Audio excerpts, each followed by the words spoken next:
అసలైన మిత్రులు. పండితాపురం అనే ఊరిలో ఓ నగల వ్యాపారి ఉండేవాడు. ఆయన కొడుకు రవి. చేతినిండా డబ్బులుండటంతో తన చుట్టూ చెడ్డవాళ్లే చేరారు.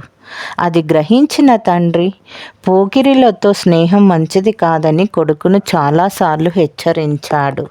కానీ రవి అవేమీ వినిపించుకునేవాడు కాదు.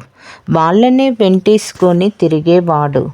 కొడుకును ఎలా దారిలోకి తెచ్చుకోవాలో తెలియక పొరుగురిలో ఉండే ఓ దూరపు బంధువు సాయం కోరాడా వ్యాపారి. కాసేపు ఆలోచించాక అతడో ఉపాయం చెప్పాడు.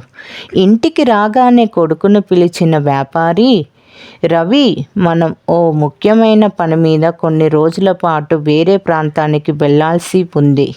తిరిగి వచ్చే వరకు మన ఇంట్లోని నగలు ఎవరి వద్ద దాస్తే భద్రంగా ఉంటాయి అని అడిగాడు.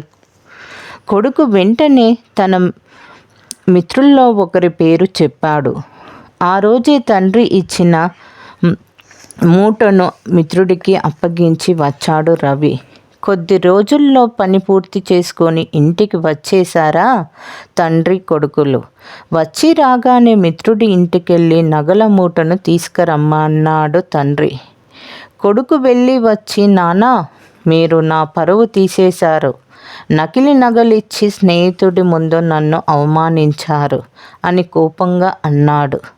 తండ్రి నవ్వి, ఆ మూటలో ఏమున్నాయో చూడాల్సిన అవసరం ఏంటి? సరే, నగలో కావో నిర్ధారించుకునేందుకు చూశాడే అనుకో. అవి అసలైనవా నకిలీవా అని ఎందుకు పరీక్షించాల్సి వచ్చింది అని అడిగాడు.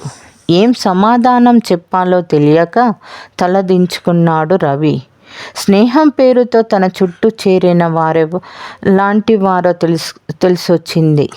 అప్పటి నుంచి చెడ్డవాళ్లకు దూరంగా ఉంటూ తండ్రి మాట వింటూ బాగా చదువుకొని మంచి పేరు తెచ్చుకున్నాడు. Please like, share, subscribe.